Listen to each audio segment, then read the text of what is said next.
नमस्कार अमरावती। जगात सर्वाधिक मृत्यू रस्ता अपघातामुळे होत असल्याचे चित्र आहेत।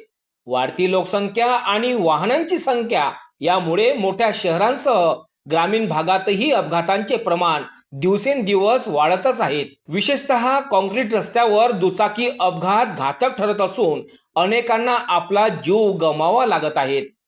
ही गंभीर बाब लक्षात घेता अमरावती ग्रामीण पोलीस अधीक्षक विशाल आनंद यांनी महत्त्वाचा निर्णय घेतला आहे।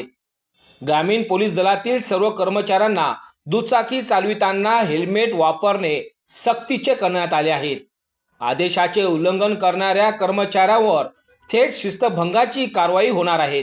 या निर्णयामुळे पोलीस अधीक्षक विशाल आनंद यांचे सर्वत्र कौतुक होत असून हा नियम सर्व दुचाकी चालकांसाठी सुद्धा सक्तीचा करावा, जेणेकरून मोठ्या दुर्घटनांपासून जीव वाचू शकतील अशी मागणी नागरिकांकडून होत आहे।